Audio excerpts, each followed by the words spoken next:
Welcome in, everyone. Twin City Sports Talk. Bruce Kramer with Jack here again. Jack's back. We're going to be Hey, talking some Twins baseball free agent targets and what would kind of like to see from the Twins offseason in that department, and talk a little Vikings game day tomorrow and what we expect and what we want to see out of them. So, how you doing, Jack? we're doing good. Yep, it's Saturday, and we're Mm-hmm. still bloated from Thursday. Yep. So Yeah. Thanksgiving was a success. So on to There you go. Christmas time now. Exactly. How There about you you? go. How are you doing? I'm doing well. Yeah, like you said, Thanksgiving was good, but I don't know. I'm just ready for a good football weekend. Yeah, right. College football game starting in an hour. Perfect time. Perfect time to be doing this. Heck yeah. Yeah. So, all right. Our first little segment we're going to be doing today is instead of the Twins free agent targets, we're kind of like a filler thing right here. Make the episode last a little bit. We're going to be going through like the top 10, I'd say, free agents in the MLB for this offseason. We're going to each say where we think that player's going and maybe a little reason. But we're not going to Mm-hmm. get into the deep weeds about it. But I think we can start out. But so Jack, where do you think Kyle Schwarber is going? Oh, jeez. I've sat and thought on this one for a while. It's a Like big one. Yeah. at the end of the day, I don't see him going anywhere else until the Staying with the Phillies Phillies. figure it out. Like I Mm-hmm. don't know what their deal is, why they aren't performing in the playoffs. Yep. This has been what since? I It's guess been half a decade now making the playoffs, making the divisional series and yeah. Well, conference because what series. they've The so it was World against the Series in Astros. What was 22, that? right? Yeah, it was in 22 when they played the Yeah. Astros. But That even was the then, like they closest. just looked, I don't know, they looked incomplete when they have a Mm-hmm. very complete roster. Like they had Yeah. Oh, yeah. Suarez. The hitting is insane. Like Yep. I would argue they have the one of the deepest offensive lineups in the league. Oh, yeah. With But Turner and, yeah. oh god, yeah. I don't see Schwarber going anywhere else. Honestly, I think they'll re-sign him for maybe like a probably not as long. I could see like a 5-year deal. Yep. I think that's what he's projected to get, and Mm-hmm. I completely agree. I have him staying with the Phillies. So, boom. You see the wavelength going on, people? Check Look at that. Yep. it. Yeah. So, Schwarber stays in Philly. All right. Next one. Jack's old friend on the Yankees, Cody Bellinger. Mm-hmm. Where's Bellinger going to go? he's going back to the Yankees. He's either going back to the You Yankees think so? or he's going to the Dodgers. Okay. But with how I think the Dodgers are going to be very focused on the Japanese market, they're going to do that until Ohtani's done. There. Because I mean, Oh, what the heck? marketing, the spotlight that it gets Yeah. from these, like, there's no reason to not go for the Japanese players at this For point. sure. And their Oh, yeah. They just want their whole team to talent be. is unreal from these guys. Yeah. So they're Oh, only yeah. going to help them win more. But I see Belly going back to the Yanks. I really do. Okay. That's This may one just we're be a not. personal This hope. one we're not combined on. No, I got Cody Bellinger. I got him going to the Seattle Mariners. really. Okay. I know it may come Okay. as a shocker to people. You have to. It's tough going against those bigger, like the biggest markets, like you said, Mhm. Yankees and Dodgers. But with the Mariners making a deep run this past season, um, losing in a fantastic Game 7 to Toronto in Mhm. the LCS, I feel like the Mariners will go all. They have the pitching, they have the bullpen. yeah. They just need more bats in the lineup, and I think he would be a good like replacement for Victor Robles, and I think Mhm. Robles primarily plays in right field. And I think he would take over there, and Robles would kind of be a bench bat and kind of speed off the. Yeah, you can kind of turn him into a utility guy. Yeah. So I got Bellinger to the Mariners. I think it Okay. fits well I for like him. And I it. think they'll go all in, but it's tough to compete with those bigger markets. So I completely agree with you too there. So Yeah, it's tricky, but it is. It's so tricky. And I mean, there's probably going to be a lockout to start the season next year because of all this there absolutely money. will So be. it's like, With the whole how much cap of this space really release and matters right everything. now? But yeah. Yeah. All right, next one, Kyle Tucker. Jack. Okay, call me crazy. He's going back to Houston. Wow. Houston in Okay. this trade. Who'd they get? They got Cam Smith. That's hot. They got That's hot. who? God, I'm blanking on the other guys that they got, but they got a bargain for him. And I think, Oh, in the Tucker trade. yeah, in the trade for him for the 1 year rental. But I think he's going to go back to Houston. I've thought Okay. this since the beginning of last year. Like, Yeah. or maybe I could see him going to like I could see the Brewers maybe sneaking in there. I mean, I know they I don't would want their like that. that would be like, imagine him and Yeah. Yelly. Yep. That would be in the outfield. That would be insane. The Brewers got to figure it out. Yelly's aging. What is he now? Yeah. Like 36 Oh, or he's 37 or he's in something? mid-30s. He still is hitting the top off the ball and averaging well, but like they got to get that figured out and not Yeah. waste him. So they almost had it, but But all right. I don't So understand what Kyle they're Tucker back to Houston for you. doing. All right, so mine kind of relays back to the Dodgers not signing Cody Bellinger because I think Kyle Tucker is going to LA. Yeah. I think he's going to be a Dodger next year.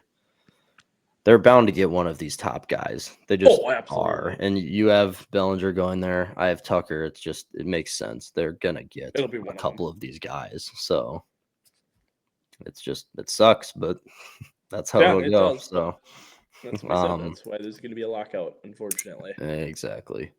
All right, who's the next?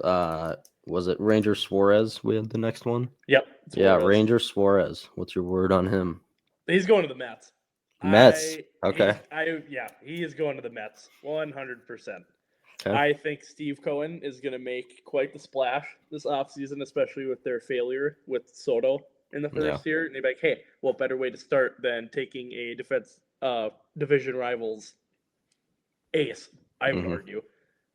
Well, wait a second. Are you saying Soto failed or the team failed in Soto's first year? The Soto failure, like the entire year was a complete failure. That first year with Soto. Okay. Yeah, like Soto actually had another great year. He had a great year. Yeah. Okay. He had a great, as much as it pains me to admit that. He had a great year. Yep. So I can see, Cohen's going to be pissed. I was debating between two teams, the Mets and the Padres. Okay. And I ultimately decided on the Padres because the Padres, I mean, their ownership, they're always going head first. And they want to just every year they're putting a team out there to win the World Series. Manny Machado's aging. They have a limited time here. If they re-sign Luis Arraez for another contact bat. I mean, Tatis is coming in healthy this year. Not any suspension or anything for him, but their staff as a whole doesn't have many lefties, and I know they'd love to have just a hard throwing lefty in Suarez, a dominant guy. Well, that would complete the rotation for sure. Especially with having Dylan Cease, which we'll cover in a minute, but especially Cease leave for Toronto, so I say the Padres, but Padres. The only thing that scares me about that is I think the Padres, with their whole owners, like the siblings are suing each other for ownership. So I don't think they're going to do much this offseason. Okay, that's completely fair. Yeah, fans. But, exactly. But who knows? They could flip it around and be like, "Hey, we got to win this damn thing." I mean, it was like, what was the reasoning behind their like kind of suing each other? Their dad died. Okay. I forget what his name was, but okay. I kind of just watched I'm blanking, but it doesn't. Okay. But yeah, now they're all fighting over ownership of the team, like percentage wise and everything. It's just a complete nightmare. I thought it was going to be something like one dude just keeps making these trades at the deadline, giving away 4 top 10 prospects every year. What are you doing, dude? We need to have someone here, but yeah, we gotta have Mason Miller, duh. Yeah, exactly. God. All right, next one, Framber Valdez, good old Astros pitcher. Where's he going? I don't know what to say for Valdez. He's kind of turned into the POS of the league. Oh yeah, with that dirty play he made last year, calling changeup and then putting what he called fastball, just smoking a fastball right at his catcher. Like, what are we doing? What a Like, that is so doofus. bush league. I know. Like, God. it's just, I don't know. I really respect professionalism in these major sports leagues. So Yeah. for him to do that, it's just kind of like, are we serious, dude? Oh, Like, it's come on. yeah. It's one Yep. game, which I mean, Mhm. obviously they all matter, but Yeah, at exactly. the end of the day, that's gonna hurt him. Oh That's yeah. gonna hurt him a lot. Oh yeah, and that I catcher's don't still see him pissed. going to any big market team. Yep. He certainly isn't going back to I Houston. completely agree. There's no way Houston resigns him. Mhm. I don't If think they are, so. they're insane. But Mhm. I honestly had him going to like. I think Kansas City could be a good fit for him, Okay. Okay. or Cincinnati, since Cincinnati could Yep. use some arms. I mean, yeah, they Mhm. have Hunter, but Yep. I could really see them dropping a little bit for a Mhm. iffy guy who could be a little toxic in the locker room. For But sure. then if all goes to crap, just trade them away at the deadline or something. Yeah. I definitely see maybe a 1 or 2 year deal. Something Mm-hmm. you could get out of at the trade deadline if it's not going well, or if it's going well and the team's doing bad, you offload them like you just said. And I Yeah. completely agree about the um not going to a bigger market because I don't think anyone and these bigger markets, I don't think no one really needs him, or I don't Mm. think no one will really want him. He's toxic. So Yeah, I don't I think was anyone's deciding gonna have the room to between put the up with him. Reds and then the Orioles. The Orioles I like that. are like maybe kind of right in the middle of a big market. Some years they spend Mm-hmm. more, but last year they had a ton of injuries. They have the money to spend this offseason. And I ultimately decided the Orioles because, especially after trading one of their starters, Grayson Rodriguez, for Taylor Yep. Ward, they obviously want to get the sticks going by getting Ward, and now they have to replace Rodriguez at some point. And it's not like Valdez is going to be like a 35, $40 million pitcher. I think he's slotted in to get around 22 or 23. It's not maybe a bit, or maybe like 28 or something. I know it's in the Yeah. 20s, but Well, it's not gonna break the bank. no. And I think it'll be a good move for them if they were to get him. And the thing with the Orioles, they were just so injury rattled last year. Like they were just Mm-hmm. shattered with injuries the whole year. They had a bad year, but I think a lot of that had to do with a bunch of the injuries. So Oh, absolutely. The cloning yeah, machine broke. yeah, exactly. Yeah. Okay, next one. Bo Bichette. This one hurts me a little bit because as much as I would love him to replace Volpe, Yep. that's not happening. Hmm. Not a chance. I with Toronto going as far as they did for what they were expected to do this year, they out of anyone are gonna go break the bank. Like they are gonna they spend. Hmm. Toronto spends. Oh yeah, So well, I mean, hell, they it's almost got all of Otani. Canada right Oh, there. Yeah. supposedly almost got Otani.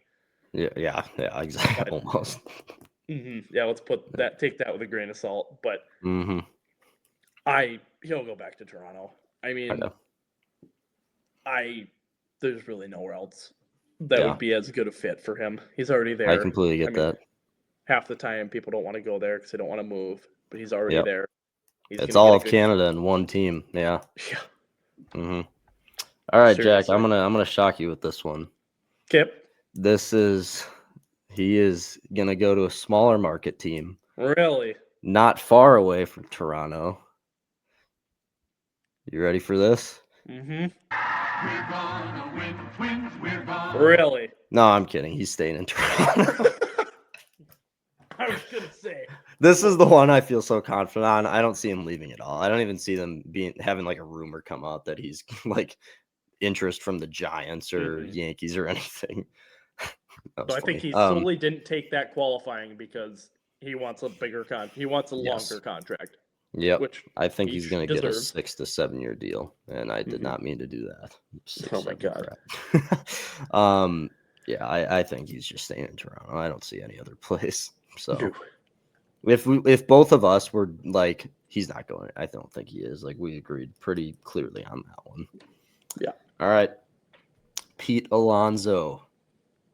You're gonna love me for this one. He's coming to Minnesota, baby. He's gonna. Really? I think he would be a great fit. I think with his he's a seasoned vet. He knows the ins and outs. Baseball stars cracked out a home run. Wow. Okay. I really think he's going to come to Minnesota. I think because look at these guys like with what is his name, Murakami from Japan, the Yep. first/third baseman. I think that's his last name. He's I the always get top him. listed Japanese player, right? He's the Yeah. top one. Yeah. Mm-hmm. And he's a Okay. first/third baseman. So, like I said with the marketing earlier, like all these like big market teams are going to go for him. Even with, Yep. his strikeout rate is awful, For sure. but he hits He tanks. hits bombs. Yep. Yep. So I think the Mets, he won't even be a thought for the Mets. I don't think. Not even a Alonso. thought. Okay. No. Yeah. Well, Okay. I think Alonso's done with the Mets. I think personally. I think he kind of despises it. It's not the greatest ran. I mean, a lot of crap goes around there, but yeah. Oh, absolutely. I think Yankees won't bother with him. Dodgers, they don't care. Goldschmidt's a But- free agent, right? Like the Yankees. are Yeah, kind of- Goldie's a free agent. Yep. He's not on our list, but where's Goldie going? Is he coming back to the Yanks? Goldie's gonna go to. I bet he goes back to Arizona for the last couple years Arizona? of his career, Oh, that would be cool. for Yeah, sure. Especially now that Josh Naylor's gone. true. Yep. Absolutely. But Yeah, Josh Naylor signs a 5-year deal with Seattle too. For anyone that hasn't seen that, so Mhm. that was First about a week bigger- ago, but deal of the offseason. yep. So, but no, I think Alonso's gonna come to Minnesota. It's so weird because with how bad our ownership is, how many people would actually care about that? Because this fan base is so in the dumps right now. It's incredible. And that move would obviously be like amazing. It would That would be it a would probably Correa turn type, like yeah, that would I think that would supersede because Alonso's right in the middle of his prime right now because how old is he? Like is he 29? Let's check. That's why we have Baseball Reference. Yeah. So he's 30. Yep, So he's 30, years old. right near his prime right now. And Mhm. if the Twins made that move, I think that would supersede the Carlos Correa move in 2022. Oh, absolutely. For sure. And I mean, it's just so weird because with everything that's gone on, the fire sale at the deadline, Mhm. and then the Pohlads announce after months of trying to sell the team that they're keeping the team. That, I mean, the fire sale for I guess I don't want to call people dumb, but logical fans like you and I, a bunch of the moves were actually good. You get a bunch of good prospects, and the Oh Twins yeah, are we not got going a to make lot a of great run. prospects. So it was good. I wouldn't have traded Varland, and I don't agree with all of them, but No. then the Pohlads announced they're not selling; they're keeping the team. This whole entire fan base is just seems checked like out. they're out. They're just Mhm. completely, and I really wonder how much that would bring them in because I don't know if it really would at first. Maybe they'd see a year where he hits 40 home runs for the Twins, Mhm. and maybe says, "Okay." Now, if he were to sign here, do you think it would be like a 1-year deal? And if he's doing great, because sometimes we see these big name guys sign that 1-year deal and then they prove themselves and then get traded and then they sign a mega deal at the next offseason. Do you think it'd be a longer yeah. term or 1 year? I could see maybe 2 or 3. Okay. Just because that would bring him to 33, 34. He's got Okay. maybe 3, 4 Yeah. years left after that. I could see him Yep. kind of splitting that. Yep. And then if If they're he's still going both well. want to make up and get back together, maybe he'll finish his career with the Mets again. Yeah. Okay. So I could just see this kind of being just like a temporary getaway Yep. for him. I mean, I don't want to call it a vacation because let's be real, this team is the epitome gosh. of hell currently. Like, So yeah, pretty much. Good way to put it. So, Either way, Jack coming in with a Cheer for the Minnesota big Twins. prediction there, and I like it, but mhm. I am not on the same wavelength for Pete Alonso. No. Alonso, I got going to the Boston Red Sox. Okay, Something you'd hate. better not. Boston first base spot is kind of vacant right now. I mean, Mhm. Tristan Casas, he was injured for a lot of the year, but I forget who took over for him last year when he was injured. But either way, I saw that their combined batting average was like 182 or something from the 2 first basemen, and their not young guys, but like they're guys that have been in the league for a few years but can't seem to figure it out. So I'd call Yeah, the like they first haven't base proved spot themselves. vacant, to be honest. And I also saw that Pete Alonso's wife is from Boston, No. so Okay. a little personal tie maybe. But I would definitely like the Twins move more. But Oh yeah, I certainly would. I Too. got him I don't going to want him in the East, Boston. Yeah. but So yeah, that's that. All right, next one is Edwin Diaz. The trumpets. I wish I had that sound. yeah, that's your next. Yep. That's your next Bum, bum, bum, soundboard. bum. God, Diaz, he's another one that I could see staying in New York. Completely agree. I have him I with the could Mets stand. too. I just don't think he can leave the Queens, the trumpets. Like it's just kind of built him up there now. Mm-hmm. And the Mets are still going to be competitive. They just need to get some starters. So Yeah. Yeah, I completely agree with that. Good to move on from that. I don't think there's much Oh yeah. I mean, there's explanation not there. much to talk about with him. All He's right. great. Yeah. All right. Former Boston Red Sox, Alex Bregman. Is he going to stay there or is he going to move? Oh, Bregman. See, now I could see him going to like, call me crazy, but I could see him going to like Arizona. I have maybe a bit of a shocker too, so I'm not. Okay. I could see him yeah. going to. I don't want to say Southern Division, but I could see him kind of going down south. Kind of like, he's with Houston for a while, Yep. but I don't Try think he'll some go back to NL Houston. West action out. Yeah, go. Okay. And Arizona usually makes like one or two decent moves. They got Burns last year, and they weren't even trying to get him last year. Yeah, exactly. He called them. So I don't know. I could see them getting Bregman. Or yeah. Okay. So I have. That's probably what I would go with. Okay, so Arizona. I don't know if this would come as a shock to people, but the team that was like in a hot pursuit for him last offseason to sign him to a longer contract instead of the Boston Red Sox, like 1-year mutual deal, was the Detroit Tigers. Oh And, yeah, that's true. Forgot about them. Yeah, and so I have Bregman going to the Tigers for like a 5 to 6 year deal. For that main reason, they were in hot pursuit of him last year, and then he had a good year this year, kind of proving his worth. Kind of what we were talking about, these guys signing for 1 year, prove their worth, sign an even bigger contract. So he made his case, and then the Tigers, like, they had Zach McKinstry, who, if I'm not mistaken, was a Gold Glove finalist at third base. Yeah, yes, he was. But ordinarily he's a shortstop, and I think Javi Baez is fitting into, like, Javi played at short to end the year a lot. They qualified Torres, so Gleyber Torres is back in Detroit.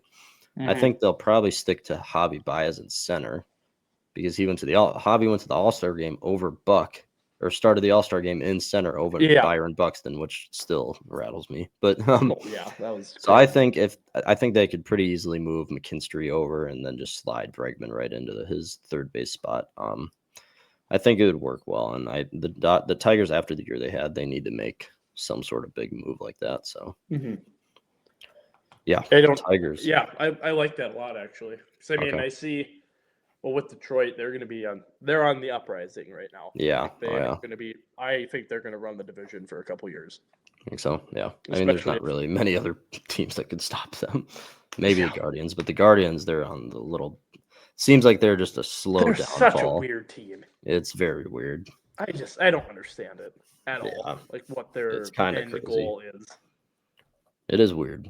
And the White Sox. The Royals too, but like the Royals never seem to make these big off-season. Like, they committed to Seth Lugo as a reliever, but then they switched him to a starter, which has been good. Really weird stuff with this division. And the Twins and White Sox are a mess. But all right, Bregman to the Tigers, Bregman to Arizona. One of those two. Okay. JT Real Muto.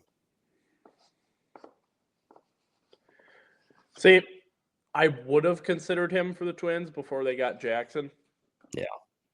But now, see, I don't see him leaving Philly either. I agree. I think he's going to re-sign with Philly. I could And see I him do maybe agree with the getting, like, Twins thing because he is signed or he is like expected to sign like a 12-year deal, like a Mhm. 1-year, 12 million deal, which I think the Twins, if they really wanted to, they could have made it happen. I don't know if they would have, but now that they traded for Jackson, like you said, unless they decide to trade Jeffers away, which I could totally see happening. that's gaining steam, and we'll have to cover that one of these few Mhm. days because that's gaining a lot of steam, and we'll have to talk about what we can Yeah. get for that. But yeah, so I don't know. I have him staying in Philly, so Just maybe like a 1 or 2 year deal, just to kind of because I mean he's almost done. yep. Yeah, Yeah, he's he's not had gonna some go big sign a moments there. I contract. don't think he can leave this late in his career. No. So, all right, last one. More of a DH guy. Doesn't really fit in the outfield as much, but Marcell Ozuna. Ozuna. Well, I think the Braves are kind of trying to actively get rid of him. Mhm. I don't think. Well, I don't think they gave. He has him a lot of qualifying baggage offer. on him. Some like off the field stuff Yeah, that he's definitely had to got some worry personal about and issues. crap like that. Yeah. hmm I don't really know with Ozuna. I mean, I could see this being kind of like a Chris Bryant sort of deal, where he miraculously goes to the Rockies, or even Bad team. just some Yeah. piss poor market team. Okay. Who I actually makes really this- like that. Yeah. Mhm. I think that's definitely your Chris Bryant analogy was key there. He's That going to was be the good. Chris Bryant of this offseason, I think. Okay. And Yeah, then he will be forgotten about, unfortunately. I actually kind of agree with that. My original prediction was the Mets because the Mets, I think they're just a couple bats away. Obviously, they need to figure out their starting rotation, but they need the offense in the postseason too. I have them going to the Mets as kind of their platoon DH Okay. kind of guy, but it does make sense being the Chris Bryant of this offseason getting forgotten about in a year and a half. Maybe battling Like it's kind of injury or been something. the last couple years. Yeah. Like enough to keep him relevant, but like not enough. I mean, he's still hitting like 30 home runs, but that's kind of where Bryant was in Chicago. So, Well, I mean, Atlanta doesn't need him. I mean, they got Acuna. They got yep. Michael Harrison center. And Michael Harris has really been reliable for sure. very reliable the last couple years. Yeah. All right. So I think that was all right. That's all for the That's free all the agents. big ones. All right, now we get to the piss pot, as I've been calling it the past few days. Yeah, right. Woohoo! All right, Minnesota Twins free agent target. Gonna win. First off, so this doesn't maybe align with you as much because you said Pete Alonso was gonna come here, which that would be your free agent for first base. Okay, so little backstory here. Actually, I'm forgetting a step. I was gonna go over the Twins roster we were gonna go over the Twins roster, see what we need. Because just real quickly, starting pitching, like we said a few days ago, we think either Joe Ryan or Pablo is going to get traded. But even with a trade like that, you have let's say Ryan gets traded. You have Pablo, Bailey over, Zebby, Taj Bradley, Festus, Simeon Woods Richardson, and then Mick Abel, which you got in the Duran trade. It's enough depth for a non-competitive team. Oh, So absolutely. no starters will be gained through free agency unless it's a minor league guy or some crap like that. All right, catchers right now, we just kind of discussed. They have Ryan Jeffers and then Alex Johnson, which we got from Baltimore a week ago, and then Mickey Gasper still on the team. There's nothing there. So unless they were to trade Jeffers, but I don't think they signed a catcher. No, not a chance. I really don't see them doing anything in that. First base is weird because it is vacant because you are switching between Eddie Julian and Cody Clemens, which holy crap, this is just a terrible situation to be in, having those guys platoon first base. And maybe they're just going to stick with that because like we said, they are going to be non-competitive most likely. If they were to make a push, that would be a huge shock to basically everyone that knows baseball. Yeah. And so I have them signing a first baseman. Jack has them signing Alonso, which would be great. It would fill up the team a little bit more. So it'd be the big move right there. Yeah. All right, second base, Luke Keeshaw's slid right in. Defensively, he's been questionable, but I definitely see him improving that. But the bat, unquestionable. He's been amazing at the plate. But then you also have like Ryan Fitzgerald. He'll probably start in St. Paul, and Austin Martin. So second base is completely fine. I don't see us signing anyone there. This is Keishel's job to lose. Exactly. Yep. Shortstop, it's Brooks Lee's job to lose. He is an amazing defensive shortstop. The bat needs to get more consistent because he was known for his defense, but he had just as good of a bat coming up. He needs to get that figured out because it's been 2 years now, and he's just slid in right at that 235, 240, 245 hitter. Need to do better. If you could get him up to like 270, 280 this year, that would be a huge step for him. I'd say even 260, but it would 260 or 270 would be nice. Third base, Royce Lewis, even with a down year last year, not doing great. He got better in the late few months, but I mean, he's your third baseman, and for the foreseeable future, anyway. Exactly, yeah. Outfield, I'll go to center field first. You have Byron. He is your franchise player, your number one guy. And there's trade speculation around him, but I don't see him getting traded. This is a Joe Mauer situation. You build this team based off what he wants. And it sucks because guys, people are going to say that you should have traded Joe. You should have traded Buck to a team to win some games, but I think Buck's just in it for the long run. I mean, even at the All-Star break, he said, like, I have a no trade clause. Like, I can't be traded, and I won't be. So I'm a Twin. I'm like, okay, that's going to make me cry, but, like, no, Buck, we appreciate it. Yeah, we absolutely do. But I need to tell that to him on opening day. Buck, we appreciate you. Even though there's 20 fans here at the ballpark, we appreciate you. Yeah, all 20. Yeah. All right, left field. Guy they got in the trade deadline, James Outman from the Dodgers, for Brock Stewart, and then Trevor Larnach. And here's the thing, Larnach just needs to show something. He's been in the league for 4 years now. He can't get over a 250 hitter, and he is supposed to be hitting home runs. I mean, he was the number 3rd overall prospect for a couple of years, and he should be hitting 35 home runs a year, and he's hitting 16. He's bad, and he's bad defensively. Oh, it's completely unacceptable. He's gonna lose. Like they qualified his offer for like $6 million this year, or like $5 million, which this will most likely be his last year in Minnesota unless he actually shows something, which you could see. Guys really fight on a contract year in really any sport. So for sure. And then right field, Matt Wallner, another guy again. Matt Wallner has the potential to hit 40 home runs in a year because whenever he hits the ball, it's 110 coming off the bat. But he's striking out way too much, and he's chasing, and he's a lot of stuff. Some of the at bats you see him have. Man, I'd compare him to Stanton almost, just with less power. Like you could see him. He has some of the worst swings I've ever seen. Sometimes. Oh my god. I mean, you come into a game, it's like the 8th inning. It's like 1 out, a guy on second. You're like, dude, just get a long at bat here. Get a 6 to 8 pitch at bat, and then just poke one in the outfield. Down and away.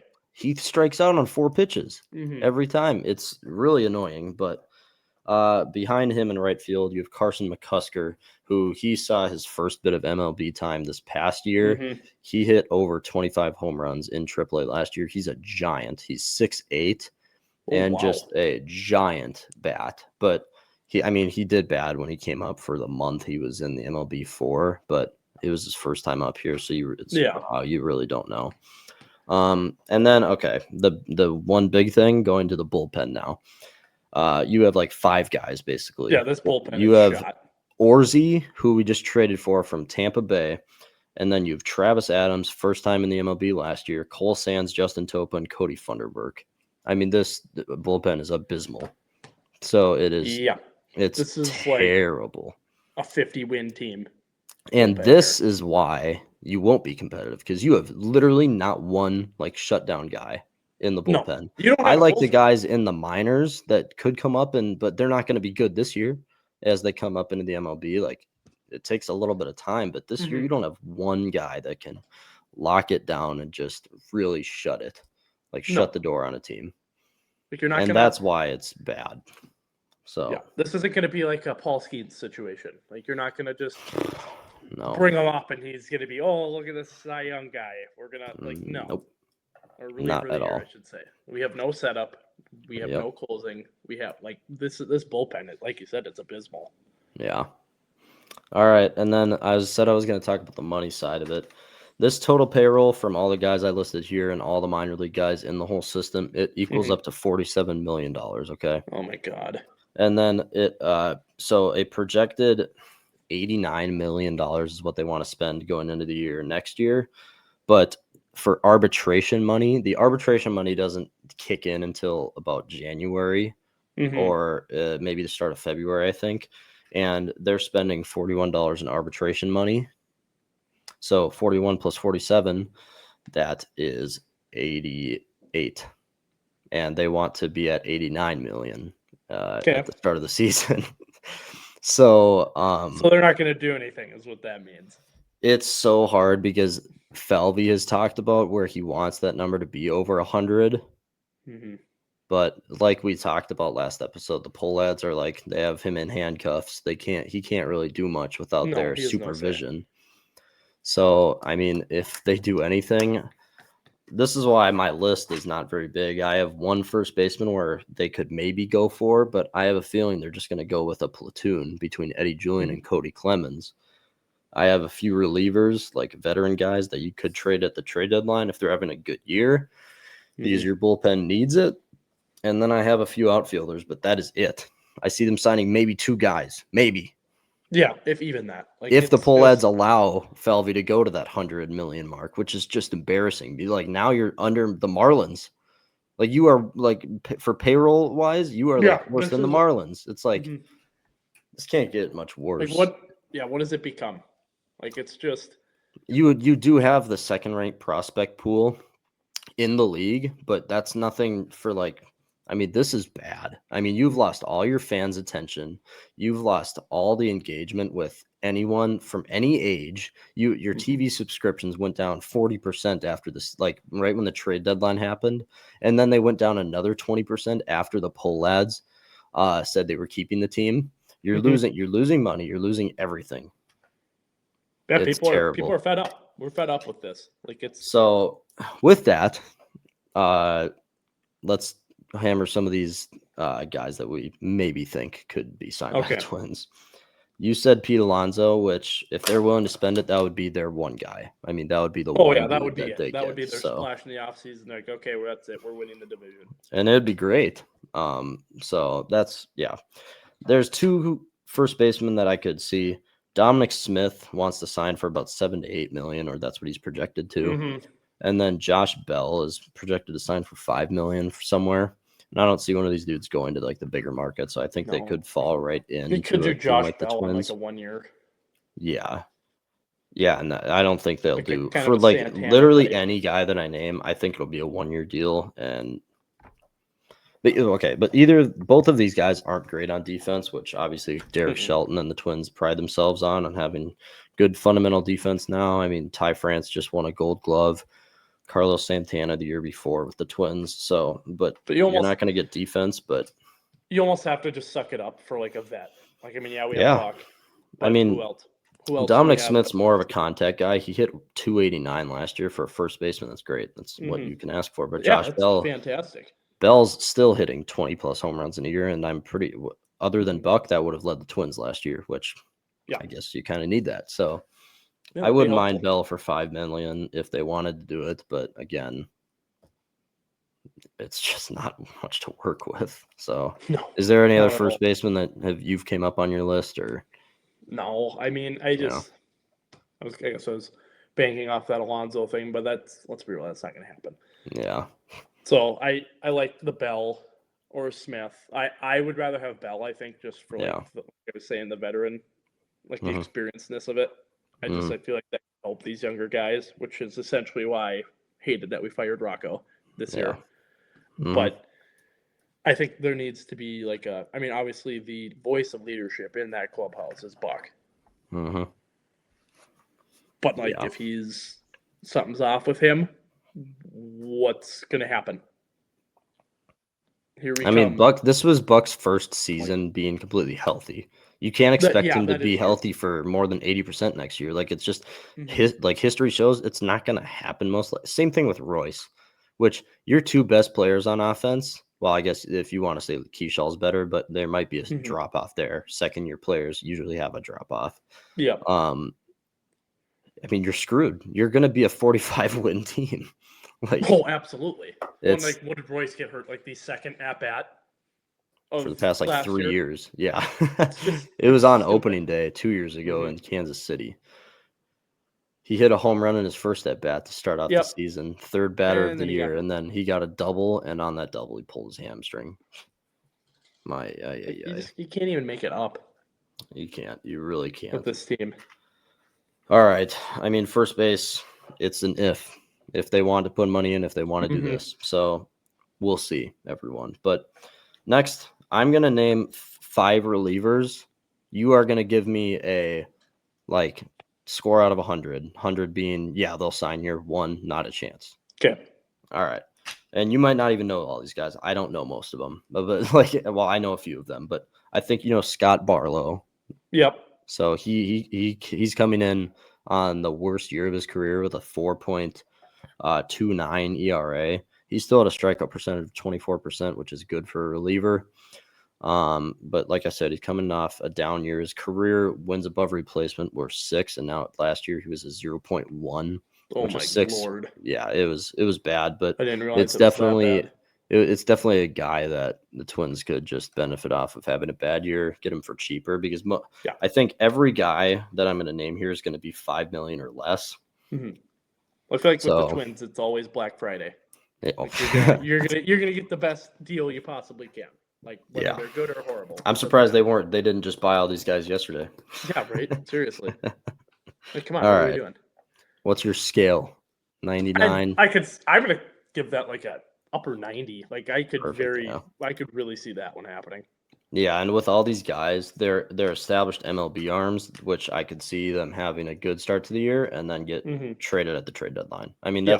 that's what you want to do here. If you can buy, if you know you're not going to if you're not going to win the World Series, do this. Like if you know for Yeah. the If you're Phillies, not for a the competitor Padres, within you the have a first couple. chance, but like for the Twins, you know you're not going to do anything. Sign a few guys and try to get something out of it. Mm-hmm. Because if you could even get if you could get a couple draft picks, or even, I guess you can't really do that in the bigs, Well, but I was going to say, but no. yeah, that's still the dumbest thing ever. But I know, I know. I wonder if they'll change that too in this lockout. Like, yeah, I hope they do because mhm, that's what I love about the NFL is that you yeah, can trade picks around. But it is interesting. what Yeah. if you could get even any prospects for like a Barlow bounce back year? Well, gosh dang, I know none of these guys are Mason Miller or a Tanner No. Scott, but Mason Miller gets 4 top 10 prospects for him. If Scott Barlow or any of these guys have if they have like a sub 2.5 ERA going to the trade deadline, Mhm. you could easily get 1 top 10 guy. You see it Oh, for every sure. year. And that is exactly like if I were the Twins, I'd get all 5 of these guys I'm going to mention. And then Mhm. because 2 of them at least will be doing good, maybe all of them, but God, it's depressing. You gamble on this. You have to. Yeah, exactly. Yeah, exactly. And it's not even a gamble because you're going to suck either way. It's just they might do well and you're either going to trade him at the trade deadline or he's going to be gone next year. Yeah, it's going to be either boohoo, And you might win a few more games, but Mhm. it doesn't matter. Like, all right, next one is Taylor Clark. Coming off of the best year of his Okay. career, which he was always just a kind of a coasting guy. Mhm. This year he kind of stepped into a higher role, but 3.25 ERA. It's just another guy that'll be less than $5 million. So, Yeah, I could see and this then one.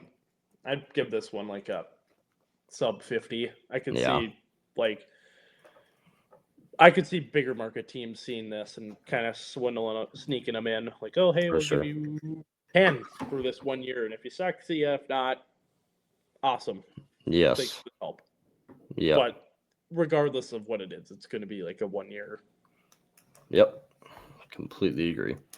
All right, next one is the big lefty from Texas, Hobie Milner. There you go. Just another like 3.8 ERA year for him. He's 34 years old. Buy low, trade high at the deadline. If he's having a good year, it's just there's nothing else to this. I'd put this one high up too. I think this one's probably. I think Barlow and Milner are the most likely ones for the Twins to sign because they have had good years. And it's like I keep saying, you could trade them off when you can. So. Oh, absolutely. Yeah. All right, next one, Jacob Webb. He was with the Rangers last year. This one was the best ERA out of these guys. 3 ERA, just even last year. This was the best year of his career. So it's just another guy. Let's see. Like with him and Clark, it's tricky because like these are like you're saying, these are the best years of their career so far, ERA wise, anyway. So I think that is going to draw attention of other teams. Yeah, exactly. Who are in kind of the same relevancy. I mean, let's be real. If you had to choose between us and the Sox, I mean, which sock are you talking? White Sox. Okay. But I would pray to the Lord that you would pick Minnesota over that dumpster fire over there. But then I don't even know if a lot of guys would now. I was gonna say like yeah, but then again, but I mean, it sucks to say that, but I don't know if there's much of a difference now. No, there's not. Would you rather be in Chicago or Minneapolis? You pick. That's really it. I mean, you both. Yeah. Well, yeah. Do you like fishing or no? Yeah, good question. Does he like chilling on a pontoon on his day off?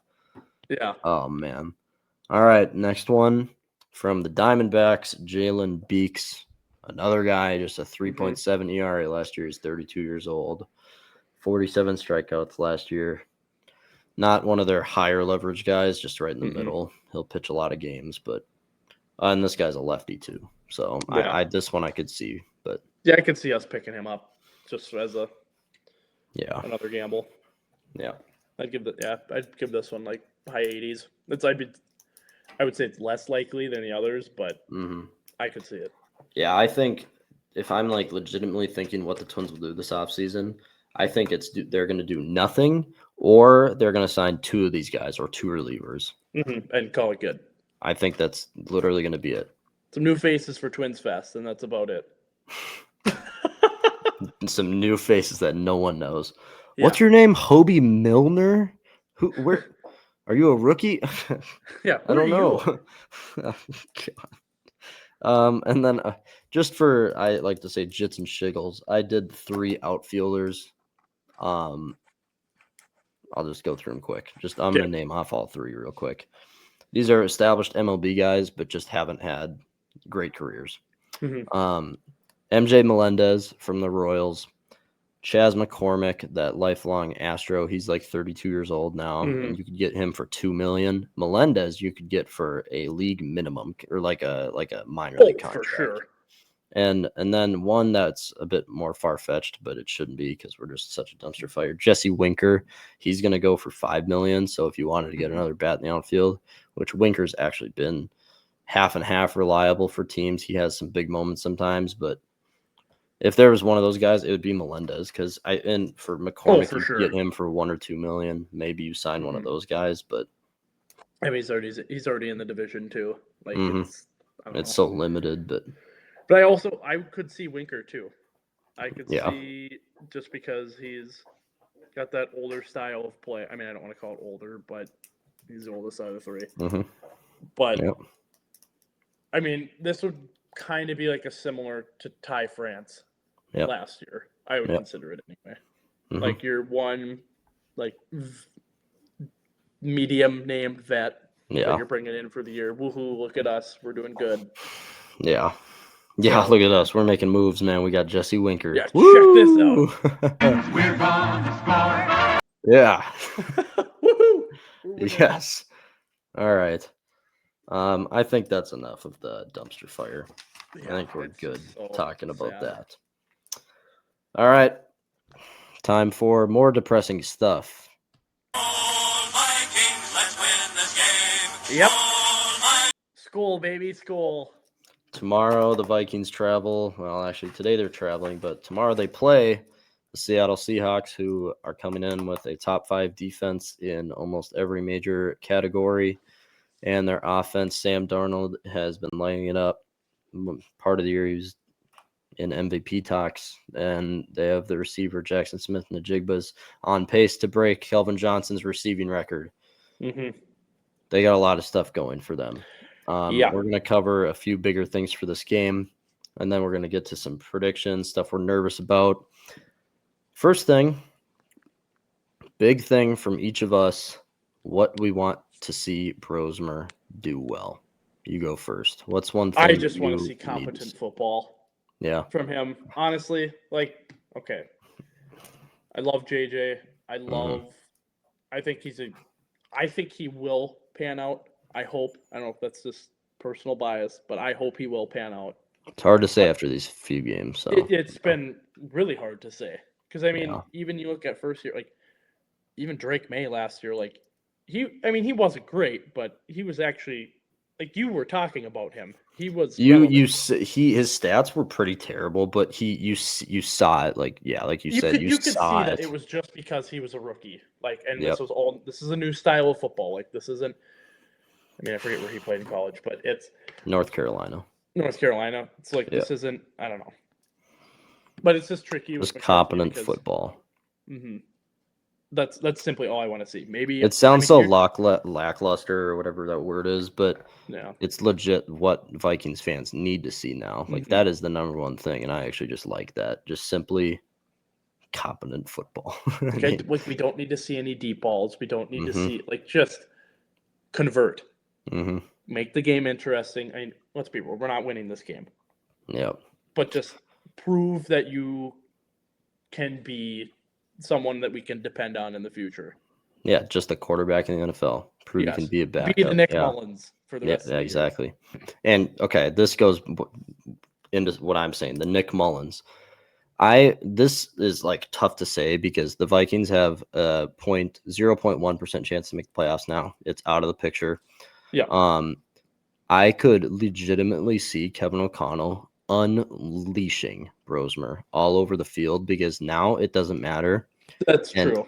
And here's the thing, like Nick Mullins, he would throw 45 passes a game. And JJ McCarthy isn't doing this because you actually need to get him ready for the future. But Brosmer, I think Kevin's going to go into this game thinking we want to actually see. We don't want him to run the ball 35 times and pass 16 times. We want to see if Brosmer can do this at the NFL level, in a cold, super tough stadium to play, super loud, and then also against the top 5 defense in the league. He's gonna go. I want to see if Brosmer can do this at this next level, and I think that's not what I want to see from Brosmer, but I just have a glaring feeling that Kevin's just gonna go, screw it. We are passing the ball 42 times, you know. And honestly, that is, I don't want to spoil my prediction, but it's not great, the chances of winning. But if we were gonna win this game, that it would be how, because I don't think the smart way to do it would be to run the ball 25 times and pass when you need to, which that could be how it is, but because we have no chance. This could take Seattle off. This could catch them off guard. Yeah, I mean, they could be committed to the run, and I think Kevin's just going to say, "We're out of the playoffs. We're screwed. Let's see what Brosmer can do," you know, and maybe that's how he's going to treat McCarthy for the rest of the season. I think you have to. And like you got to see if he can start making some throws. But all right, for what I want to see from Brosmer, I want to, and the big thing he was great at in college, everyone knows he was at the U of M, so stayed home, Gophers, undrafted, goes to the Vikings. The big thing he was good at on the Gophers was staying in the pocket and taking hits and delivering the balls when he needs to and making his reads. He's not great with his legs. He's not super mobile, and that goes perfectly with Kevin's scheme. But I want to see him make his reads very decisively and not like JJ. He's not letting go of the ball. He's not throwing the ball. No, he's just taking the sack. The big thing I want to see is Max just get rid of the ball. That's really it. Make his reads. If he throws a few picks, we're out of the playoffs. It doesn't matter. All you're doing is getting us closer to Jeremiah Love or a top player in the draft. Yeah, seriously. So Throw some picks, but throw the ball. Like I don't think us fans at the end of the day, I don't think we care anymore. Like we know I we're not making Development of JJ, and I care about what draft pick we get. So, that. Yeah, I think our focus is in April at this point. yes, exactly. So All right. There's your little Brosmer talk for everyone. okay. All right, we got to flash the Gophers for Brosmer. There we go. That's all you get. Mm-hmm. All right. How much do we think the run game will be involved in our offense? How much do you think? Like a percentage? 70% run, 30% pass, I think it's gonna be 60-40.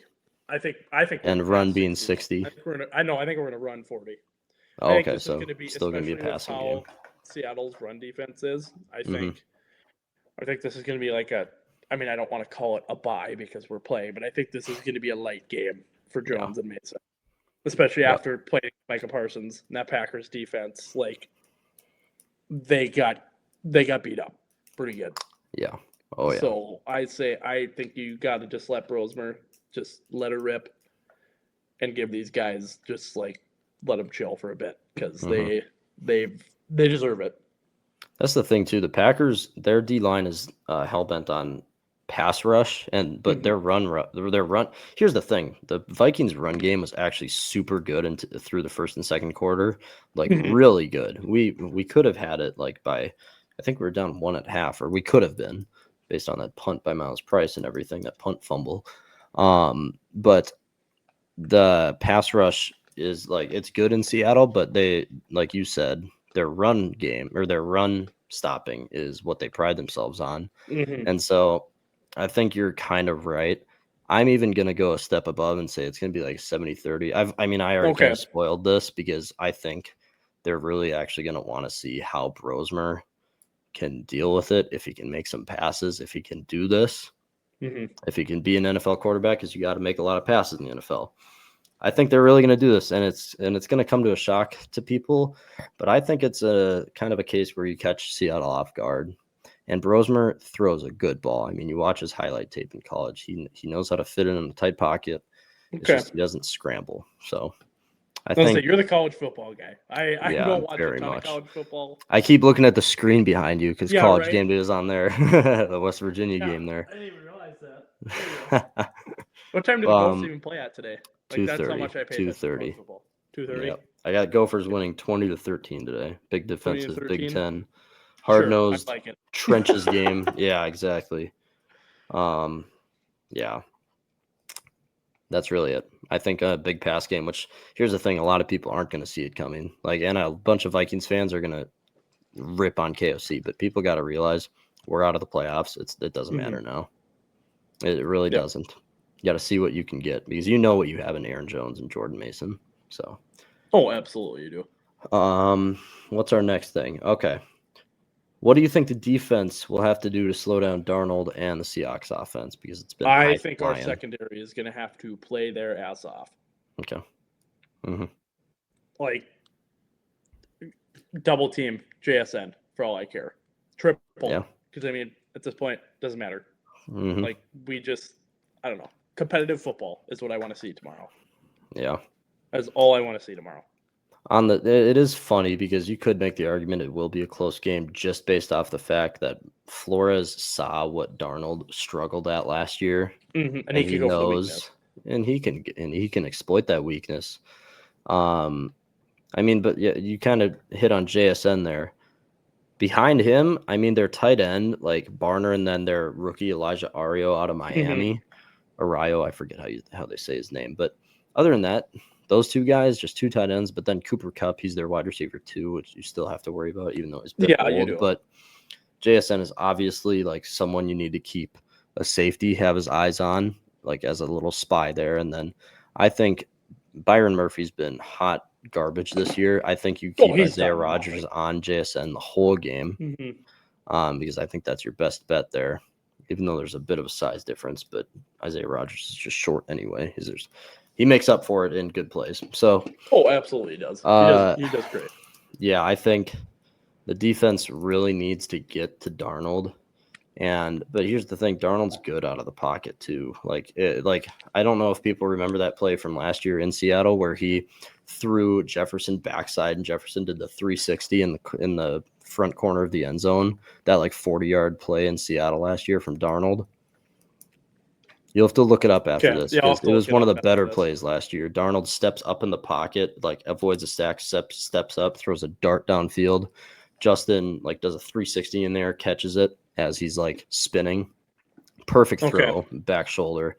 So I remember I had to work that game, so I probably didn't see much of it. But like Darnold, yeah, he's good off like platform too, so it's really tough.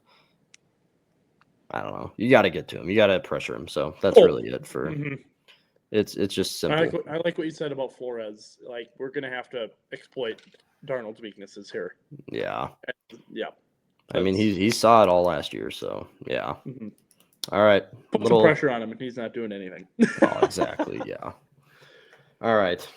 One bold hot take from each of us. Hot take / prediction for the game, like something that shouldn't, maybe like a 50% or lower chance of happening, but we could see. Oh, that's hot. Okay, my hot take for tomorrow is I don't think Brosmer is going to throw a pick. I like it. I love it. I love it. I really do. I don't know. I think he'll be poised tomorrow. I really do. I think he'll be poised. So yeah. My prediction for tomorrow, I think Sam Darnold. Yeah, I wonder if there's a. I don't know. Darnold will throw an interception and have a lost fumble tomorrow. Okay. An interception and a lost fumble, not one or the either, or one or the. So assuming that both of those happen, we win the turnover battle. If our predictions coincide here, yes. Okay. Unless Justin Jefferson fumbles 3 times, but yeah. Here's the thing, like it's. Well, we'll get to our predictions. I'll get to that later, but it could be. We could do some things on Darnold tomorrow. We know how to play against him. We really do. We've seen him. So even this year, he had that clunker like 2 weeks ago where he threw 4 picks. I forget who that was against, or the Rams, I think. It was against the Rams, yep. Yeah. Either way, interception. But then again, they were still competitive in that game. Like that was a close game. Yeah, exactly. 4 interceptions, just like the one in Jacksonville last year for us. He threw 4 picks against, but we still won the game. That's just a credit to the defense. But all right. One thing we're super nervous about. Hit one. Harrison Smith. Okay. Just struggling with the receiving core. I think he might struggle tomorrow with just the depth and JSN. Yeah. I mean, obviously Harry's been doing for this year. I mean, we can't deny that he's old. Yep. He's old and he's fallen off. I mean, you can definitely see it. You can definitely see it. It's just natural. Like, but what he's still doing a good job, but I think he's going to struggle tomorrow. I really do. Think he gets beat on a deep bomb. He's going to get beat on a couple deep Jason just runs right past them. Okay. I could definitely see that happening for sure. I actually haven't thought through this a lot. Maybe just I'd say the thing I'm most nervous about is maybe the run blocking from our offensive line, because you can't pass the ball 90% of the time. You still have to run the ball on some short yardage plays, and the Seahawks do have an amazing run defense, so I'm maybe a bit worried about that. The run blocking has been good. I mean, you have your full offensive line back again this week, healthy. So. Yeah. Somehow we came out of the Packers game without any injuries, but I don't know, maybe that. So okay, but I didn't think about that one a lot. Yeah. All right, it is time for Jack to make his debut on predictions on the show. Okay. First of all, he's not going to be predicting the Wolves game. I'm just going to go over that for 30 seconds here. The Timberwolves. They play at home today against the Boston Celtics. Celtics are a good team. The Wolves are coming in, losing 3 straight. And I have the Wolves winning. I got to write this down. Wolves win 109-101. They'll pull away with free throws at the end. Yeah. Okay. Bunch of clunkers the last few weeks. They played hard against OKC. That was a good game, though, against the best team in the NBA history. Okay. I actually completely forgot about this. This blew right past my head. But before we make our Vikings prediction today, the Minnesota Wild play again today. I thought they played tomorrow. Nope. Buffalo today, baby. Buffalo today. Tage Thompson and who's their goalie? It's Uka-Pekka. I'm not even gonna try to Luukkonen, I pronounce it. think. I'm not even gonna I try don't to know. pronounce it because I will get it wrong. I just know he's having more of a down, like he's not having a great year. Gustafson in net tonight. Mm-hmm. And I feel I'll let you go first. Actually, you go first. I mean, I don't know. What are just the past 2 weeks watching this Wild team has been It's been so fun. completely mind changing. Yes. From where we started in October. Like, Yep. this is a complete different team. I don't Yeah. know what happened. I don't know if it's been the emergence of Wallstead that has completely just changed our defense completely. Seems like right when Zuccarello got activated, they've just taken a step up. But like, it's just ridiculous. Mm-hmm. Like, I mean, we only let up 2 goals yesterday against the best team in the NHL, who's going to That is a fast probably team too. break the win record. Yes, for sure. Like, this Colorado, that Avs team is ridiculous. It's historically good. Like, they Yes. are very good, like in every category. They're so fast. I mean, I talked about it a little bit on the show yesterday, but the Wild won because they stayed in structure perfectly. They didn't absolutely stupid and didn't go after a McCarr or a McKinnon or along the board. Mhm. Let them do what they want, but they got in front of shots. They blocked 17, and they also out-hit at the Avalanche 25-12. They were more aggressive, Mhm.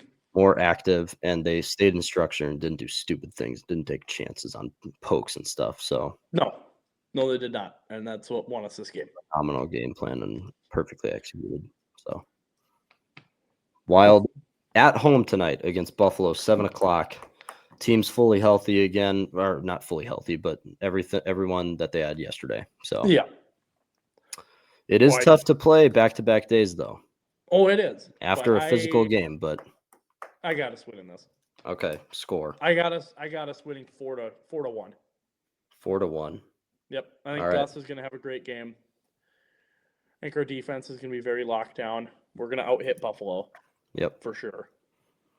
Yeah, Buffalo, they just lack a star. I mean, the Thompson, but they don't really have anyone behind him. I mean, maybe Rasmus Dahlin, or Dahlin, I don't know how you say his name perfectly, but they don't have just many guys. Thompson, yeah, and Thompson, he's been in so many trade rumors over the past couple of years, so I mean, he could be traded soon. So there's no way.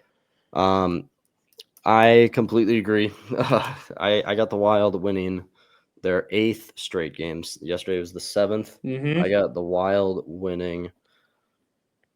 I'll say 4-2.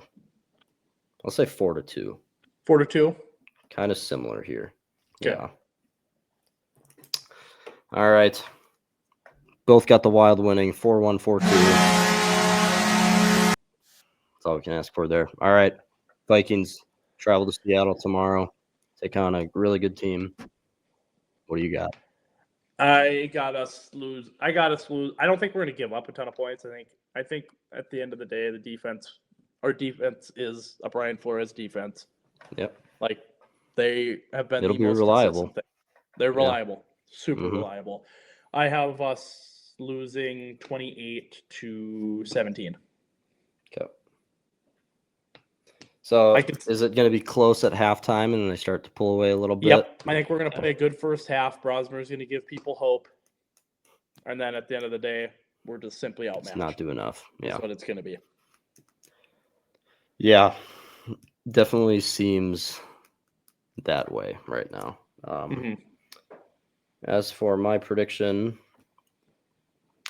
I also have the Vikings losing. Maybe just this maybe this jinxes them in a good way. Both of us picking. Yeah, maybe this will cancel out. Yeah, exactly. Yeah, I just don't think I mean, maybe Brosmer comes in and does well, which I really hope so. But like I said, I think they're going to air the ball out. I think Justin Jefferson could have a good game. I think Addison could have a good game. Hawkinson, no, because Hawkinson's washed and I want him gone. Yeah. But yeah, I got Vikings losing. I think I said 24-14. Well, Okay. no. You know what? I got to give the Vikings a field goal somewhere in there. Maybe I'm gonna go let 20. Will lose. It's gonna be close to yours. I think I'm gonna go 27-17. Okay. Because I tried maybe just the scripted plays on the first drive of the game. I think Brosmer like scores in the first quarter, and then they'll start to slow down. Absolutely. They'll get a touchdown somewhere in the game there. I think the defense will give them chances like they've done every game this season, except the Chargers game. That was terrible. But either way, we both have the Wild winning, and we both have the Vikings losing. So if you didn't know, Jack, I am 2-7 with my predictions. Just an awful start. Bad look for the channel. Bad look for all of this. Right. It's bad. I'll go 2-0 here. I'm not gonna lie though. Like every time I pick the Wild to lose, they win. Every time I pick the Wolves to win, they're losing. So, well, keep picking the Wild to lose then, because you're doing a good job. Yeah, we both picked them to win. I mean, hey, like back-to-back days in the NHL, it's tough on the body. So I don't know. Yeah. We got to watch it today though. But like I said, I also picked the Gophers to win today. This could be a big flip for me. If I get all 4 of these, I'm going up to 6-7. That's true. Yeah, we're retiring that. Yep, never again. Oh man, I wonder if I get any comments on that. If I keep saying my record's 6-7, if I hit all these today. Oh dear God. Unfortunately, you would. Unfortunately, you would. I think that's it. We talked trade or Twins free agent targets for this offseason. Vikings game day thoughts for tomorrow. I'll have an episode, maybe Jack tomorrow. I don't know. Maybe Trevor will be back on, but we'll have an episode tomorrow, post-game reaction for the Vikings. That's it for today. Got our predictions down. Jack, thanks for coming on. Yeah, thanks for having me. Jack will be on again any other time. We'll have to talk about that Ryan Jeffers trade rumors. For sure.